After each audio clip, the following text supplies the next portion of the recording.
Bonjour, peut-on communiquer en utilisant les étoiles filantes? Eh bien je vais vous montrer que non seulement oui, mais je vais même vous faire écouter une de ces communications. Alors une étoile filante déjà c'est pas une étoile.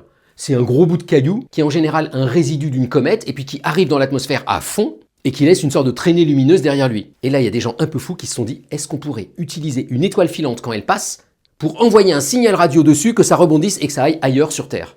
Alors normalement ça devrait pas marcher parce que quand on envoie une onde radio sur un bout de pierre, ça passe à travers. Vous le savez bien, quand vous captez la radio ou le wifi chez vous, les ondes elles ont bien dû passer à travers les murs qui sont en béton.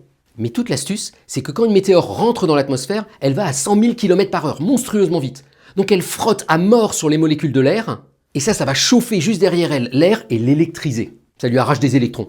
Et donc le nuage derrière le bout de caillou, c'est une sorte de nuage électrique. Et ce nuage-là, on appelle ça un plasma. Pour le coup, lui, il fait rebondir les ondes radio. Donc si on vise bien les météores quand elles passent, les étoiles filantes, avec un peu de chance, on pourrait avoir un signal qui rebondisse sur elles. En fait, il rebondirait sur la traînée lumineuse derrière elle. Les radioamateurs ont essayé et ils y sont arrivés pour la première fois au Japon il y a à peu près 100 ans. Et en faisant ça, on est capable d'envoyer un signal à des gens qui peuvent être à 1000 ou 2000 km de distance. Bon alors évidemment, il y a quelques contraintes. D'abord, il faut qu'il y ait des étoiles filantes au-dessus de vous. Ensuite, il faut que votre signal il soit très très court. Et donc si vous avez une information à envoyer, il faut que le code il soit hyper simple. Et un autre truc rigolo, c'est vu que l'étoile filante elle avance très très vite, votre signal quand vous l'envoyez, il va subir ce qu'on appelle l'effet Doppler.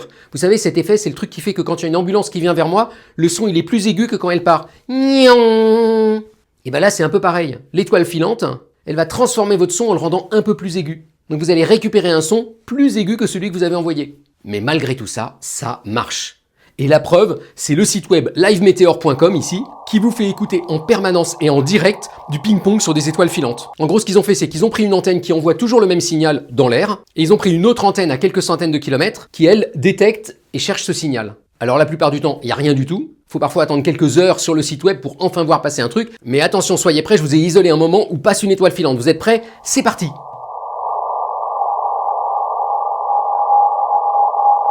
Vous avez entendu? Le petit signal un peu aigu là, c'est une note envoyée à quelques centaines de kilomètres qui a rebondi sur une étoile filante. Et le passage de l'étoile filante, regardez, on le voit ici. Et si on regarde la note reçue, elle est un peu plus aiguë que celle qui avait été envoyée. Donc voilà, vous pourrez vous vanter d'avoir écouté aujourd'hui le signal radio, je pense, le plus pourri que vous ayez entendu, mais en même temps le plus poétique, parce que ce signal, il vient de rebondir sur une étoile filante. Bonne journée!